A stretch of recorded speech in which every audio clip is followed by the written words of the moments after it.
धार की भोजशाला पर करेंगे दरअसल आज शुक्रवार की तारीख, शुक्रवार का दिन, जुम्मे की नमाज पर सभी की निगाहें टिकी रहती है। ऐसे में मध्य प्रदेश के धार में भोजशाला परिसर के पास सर्वे क्रमांक 612 पर सुप्रीम कोर्ट के अंतरिम आदेश के बाद मुस्लिम समाज ने शांतिपूर्वक नमाज अदा की।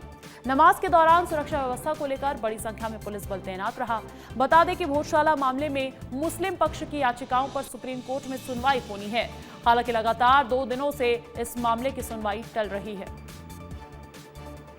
सुप्रीम कोर्ट के अंतरिम आदेश के बाद आज दूसरा शुक्रवार है जब मुस्लिम समाज नमाज अदा करेगा। क्या व्यवस्था है, किस तरीके की सुरक्षा व्यवस्था, इसी पर बात करने के लिए धार पुलिस अधीक्षक सचिन शर्मा जी मौजूद है। बात कर लेते हैं सर, आज शुक्रवार है, नमाज होना किस तरीके की? धार जिले में माननीय सर्वोच्च न्यायालय के आदेश और निर्देशों के बाद पूर्व निर्धारित जो स्थान है वहाँ पे नमाज अदा की जा रही है और ये खासकर इंटरिम रिलीफ है। इसके अलावा दूसरा जो विकल्प था वो सर्वसम्मति से नमाज अदा की जा सकती थी ज़्यादा संख्या में, जैसे कि 40 फीट दरगाह या 639 जो रकबा है वहाँ पर, क्योंकि वहाँ पे सर्व समाज की सहमति नहीं बन पाई है। तो जैसा पिछले शुक्रवार को नमाज अदा की गई थी उसी के अनुपालन में आगे ही कार्रवाई की जाएगी।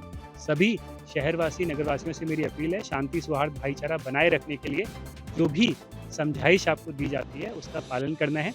इसी प्रकार की भ्रामक जानकारी यदि अगर फैलाई जाती है उसका खंडन करिए और किसी की प्रशासन के अलावा जो बताया गया है उसके अलावा किसी और स्थान पे जो नमाज है उसके आसपास नहीं अदा की जाएगी। 1000 का पुलिस बल तैनात है, ड्रोन से निगरानी रखी जा रही है, नमाज को लेकर के पर्याप्त सुरक्षा व्यवस्था की गई है। जफर अली, विस्तार न्यूज़ धार। देखिए, पुलिस प्रशासन की तैनाती के बीच आज जुम्मे की नमाज अदा की गई, लेकिन इसको लेकर मुस्लिम पक्ष ने क्या कहा है वो भी सुनिए।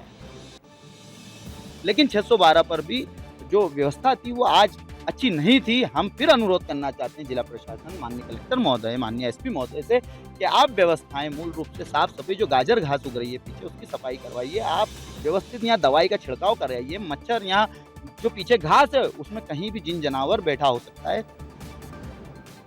अब धार की भोजशाला के पास ही जमीन दे दी गई मुस्लिम पक्ष को। वहां पर आज जुम्मे की नमाज प्रशासन ने सफलतापूर्वक तय भी करवा दी, लेकिन सुप्रीम कोर्ट ने आखिर क्या आदेश दिया था आपको विस्तार से वो भी जानकारी दे देते हैं। वैसे तो मां वाग्देवी का नंबर, ये सब कुछ स्पष्ट हो चुका है हाईकोर्ट में, लेकिन जब मामले की सुनवाई सुप्रीम कोर्ट में हुई तो भोजशाला के पास नमाज के लिए जगह दी जाए, ये प्रशासन को निर्देशित कर दिया था सुप्रीम कोर्ट ने। और क्या कहा था सुप्रीम कोर्ट ने?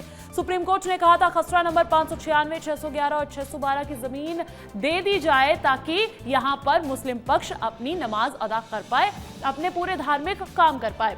हर शुक्रवार दोपहर 1 से 3 बजे तक नमाज होगी, ये भी सुप्रीम कोर्ट ने इजाजत दे दी थी। प्रशासन को निर्देश भी दे दिए थे कि देखिए आपको 1 से 3 के बीच में करवानी पड़ेगी मुस्लिम पक्ष की नमाज, और नमाज कहीं भोजशाला के पास ही हो जाए तो ये और बेहतर होगा।